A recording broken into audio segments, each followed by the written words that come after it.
culpabilisant, hein, c'est tout le narratif, comme on dit, de la lutte contre l'islamophobie, en ringardisant notre culture, en nous désarmant psychologiquement et physiquement. En fait, c'est une idéologie. C'est ça.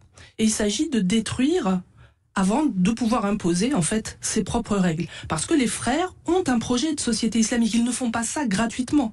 C'est pas qu'ils nous détestent pour ce que nous sommes et puis voilà, c'est tout, et qu'ils veulent nous combattre. Oui. C'est parce qu'ils veulent augmenter la puissance militaire, la puissance, la philosophie qui nous a permis de nous développer en Occident. Ils veulent l'augmenter d'islam, si vous voulez. Ils veulent nous réislamiser. Donc ils ne nous détestent pas pour ce que nous sommes, mais ils nous voudraient autrement, si vous voulez. Ils nous voudraient autrement, avec des lois autres, voilà. Avec des lois religieuses. Exactement. C'est ça l'objectif, des lois religieuses qui supplantent les lois de la République.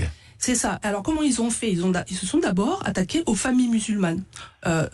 C'est-à-dire en les culpabilisant. Alors ça commence à partir des années 80-90, en leur disant « Vous ne pratiquez pas le vrai islam.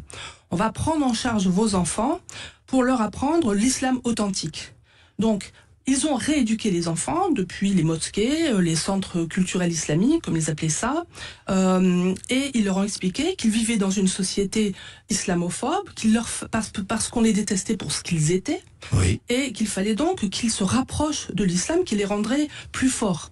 Les familles ont confié leurs enfants parce qu'elles avaient peur que ces gamins partent faire le djihad, par exemple. Bien sûr. C'est là qu'ils les ont endoctrinés facilement.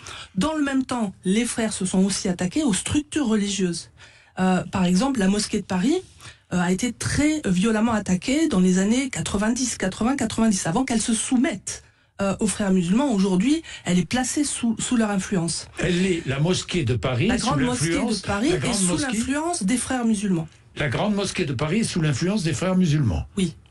Troisième élément, les frères ont également établi un réseau associatif maillé le territoire d'associations, alors religieuses évidemment, périscolaires, culturelles, par lesquelles ils influencent plusieurs secteurs. Alors, vous avez les fédérations d'écoles musulmanes, vous avez les fédérations des femmes, d'acteurs de la santé, les réseaux d'avocats, les aumôneries, les associations d'étudiants, le secours islamique, et ça c'est tout sur tout le territoire, avec un maillage transnational qui part aussi en Europe. À tout cela s'ajoutent les sentinelles, les influenceurs, qui ont eux infiltré en fait un certain nombre de milieux, les associations antiracistes, les syndicats, le milieu du sport, les partis, surtout les partis de gauche, on en connaît un en particulier. Les écoles de formation des hauts fonctionnaires sont aussi l'objet d'entrisme. Ora, boas pessoal, bem-vindos, muito obrigado por assistir ao vídeo. Ora, este pequeno documentário desta senhora, que é uma investigadora num centro em França, explica qual é o plano da Irmandade Muçulmana, através das mesquitas, o endoctrinamento das crianças. E através desse endoctrinamento, a assimilação, tipo como um polvo, ao integrar-se na nossa sociedade, na sociedade ocidental, para islamizar, diremos assim, toda a Europa. Portanto, o plano da Irmandade é através da religião, através que ao fim e ao cabo é um projeto mundial, é um projeto político de islamizar, de adotar as leis islâmicas no planeta, e começou aqui na Europa. Portanto, a questão das mesquitas é fundamental, ok?